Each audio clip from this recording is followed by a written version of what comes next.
क्योंकि मैंने back yard दिखाया नहीं है अपने घर का ज़्यादातर ब्लॉग्स में। गाइज आपने आज तक भाई जी को ऐसे चश्मे में नहीं देखा होगा, इसके पीछे एक रीज़न है। तो किसी को भी ऐसी आई वाली कोई प्रॉब्लम होती है ना तो नज़रअंदाज ना करें। पर भाई जी टेंशन मत ले, ज़्यादा बुरा लग रहा है, तू स्मार्ट लग रहा है। हैरी पॉटर तो नहीं लग रहा हूँ। एक मिनट रुक, इसको पकड़, अब लग रहा है। Wingardium leviosa. क्या?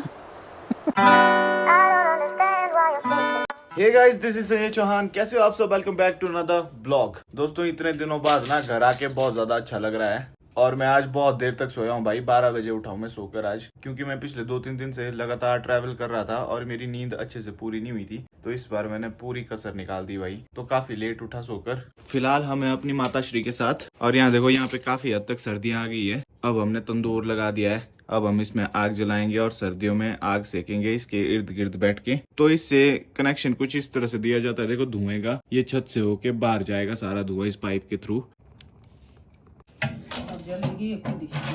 अब भाई सर्दियों में बहुत मजा आता है तंदूर के पास बैठ के आग सेकने का। हमारी पूरी फैमिली बैठती है यहाँ पे देखो इस तंदूर के इर्द गिर्द शाम के टाइम में, और फिर हम बातें करते हैं, गप्पे लड़ाते हैं बहुत, तो मजा आता है अब सर्दियों में। देखो गाइज अब तो लाइट भी आ गई, लाइट पहले थी नहीं, लाइट चली गई थी और आग भी बहुत अच्छी जल गई है। पहले जब मैं सुबह सोकर उठा बहुत ज्यादा ठंड थी, लेकिन अब आग जल गई है तो ठीक लग रहा है। तो ये आ गया भाई हमारा ब्रेकफास्ट। तो फुल पराठा तो एज यूजुअल मैं खा नहीं पाता हूँ सुबह सुबह, तो मम्मी जी अच्छे से जानते हैं, इसलिए मेरे को सिर्फ आधा पराठा देते हैं। और ये आ गई हमारी चाय, और ये पराठे के साथ जो आप ये देख रहे हैं ये आड़ू का अचार है। तो बहुत से लोग कमेंट करके मेरे से पूछ रहे हैं कि भाई आड़ू का अचार प्लीज बता दो कि बनता कैसे है। तो मम्मी जी से पूछते हैं हम। आड़ू का होता है तो आड़ू फल ना फ्रूट होता है, उसको लाते हैं फिर पकाते हैं, उसको उतना पकाते हैं जितनी जरूरत हो। पकाते मतलब कैसे? पानी में उबालना? हाँ, उबालते हैं, फिर उबाल के फिर सुखाते हैं 2 दिन धूप में फिर उसके बाद बनाते हैं उसका अचार। तो अचार बिल्कुल सेम वैसे ही जैसे बाकी चीजों का अचार बनता है, बस आड़ू को उबालना है और 2 दिन धूप में सुखाना है। और हाँ, ये बहुत ज्यादा टेस्टी अचार होता है। सो गाइस ब्रेकफास्ट हो गया है। यहाँ देखो ये 1 बजे उठ रहा है सोकर आज, बस मतलब शर्म नहीं है बिल्कुल भी, फिर भी 1 बजे उठ रहा है। ओह 12 बजे उठाऊं मैं?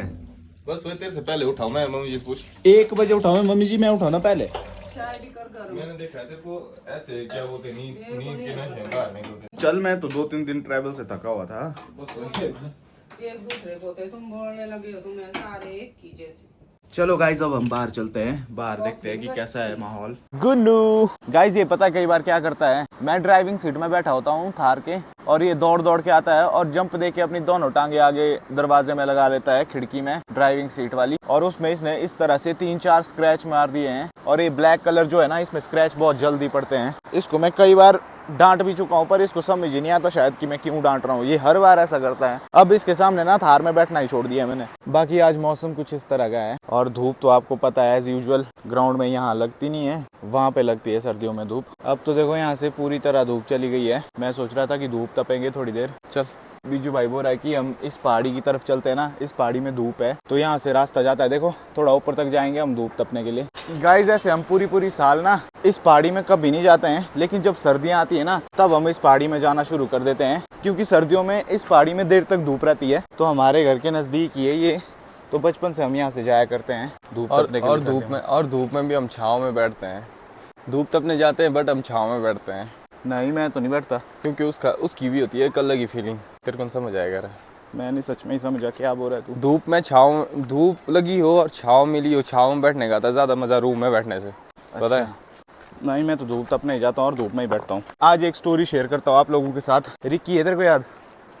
गुन्नू से पहले हमारा एक डॉगी हुआ करता था रिक्की, वो मतलब मेरे दिल के बहुत करीब था। एक दिन वो गायब हो गया, मैं छोटा था उस टाइम बहुत, और जब वो गायब हुआ ना मैं 2-3 दिन तक लगातार उसको ढूंढता रहा और मेरे को नींद नहीं आती थी उसके बारे में सोचते हुए। तो फिर उसको ढूंढते हुए एक दिन मैं, यहाँ पे स्कूल है तो स्कूल से होके आया और यहाँ से घूमते हुए, छोटा था ना मैं, अपने दोस्तों के साथ ढूंढ रहा था, यहाँ पे मेरे को रिक्की मिला था, मेरा डॉगी। और उसके ना स्टमक में, पेट के पास एक होल था, वो पता नहीं कैसे था, और जैसे मैंने उसको उठाया उसका ब्लड निकला एंड ही वॉज गॉन। तो फिर हमने यहाँ पे एक गड्ढा खोदा और अच्छे से उसका फ्यूनरल किया था हमने, और मैं फिर रोया था काफ़ी हद तक भाई। उस टाइम एक गाना चला होता था, वो वाला गाना देखो, मैं ढूंढने को जमाने में जब वफा निकला।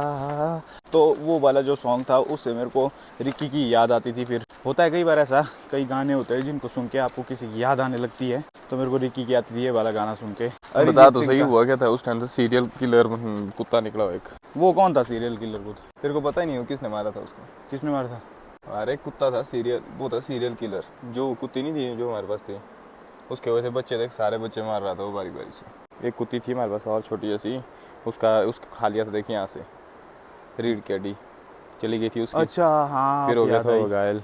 और जो वो डॉग था ना जो पागल हो गया था, जो छोटे छोटे पपीज को मार देता था, और उस सीरियल किलर कुत्ते ने ना एक बार एक छोटी पपी थी हमारे वहाँ, उसको उसकी पीठ से बाइट कर लिया और उसकी रीढ़ की हड्डी टूट गई और वो अपाहिज हो गई। वो दिन रात दर्द से मतलब ऐसे कराती रहती थी। तो फिर हमारे घर पे कुछ किराएदार रहते थे उस टाइम नेपाली, तो उन्होंने उसकी सफरिंग दूर करने के लिए उसको इंजेक्शन दिया, और जब वो पपी चली गई उसकी सफरिंग दूर हो गई। तब वो भी बहुत ज़्यादा इमोशनल हो गए थे जो वो नेपालीज थे यहाँ पे, जिन्होंने इंजेक्शन लगाया था ना, जो मेन था उनमें, वो तो बहुत ज़्यादा रोए थे। बोला मेरे को करना पड़ा, मैंने कभी कुछ ऐसा करना चाहता था पर मेरे को करना पड़ा, बोला क्योंकि मेरे से देखा जा रहा था इसको दर्द में। और हमारे को आया था, और हम थे बच्चे थे, हमारे को आया था बुट्टा ही गुस्सा उसका, हमने लगा था ठोकरा उसको। हाँ, हमारे को बहुत गुस्सा आया था कि इसने उसको मार दिया, पर बड़े होके समझे हम कि ये क्यों किया उसने और क्यों ज़रूरी था वो। सो गाइज ये देखो यहाँ से पूरा विलेज दिख रहा है मेरा, और वहाँ पे हमारा घर है। देखो हमारे घर पे सबसे ज़्यादा खुला एरिया है यहाँ पे, बाकी इतना ज़्यादा खुला एरिया किसी के पास नहीं है। अभी देखे तूने एक लड़की और एक लड़का आए थे यहाँ हमारे घर, वो आए थे IRT मंडी से, स्टूडेंट्स है वो वहाँ के। तो वो मेरे से पूछ रहे हैं कि भाई फ्लड के टाइम क्या क्या हुआ था, क्या क्या चीज़ें हुई थी, किस किस की ज़मीन गई, उनको कितना कंपनसेशन मिला, किसके घर गए और उनको कितना कंपनसेशन मिला। तो ये सर्वे करने आए हुए थे, मैं उनसे ही बात कर रहा था थोड़ी देर पहले। और ये देखो कौन है,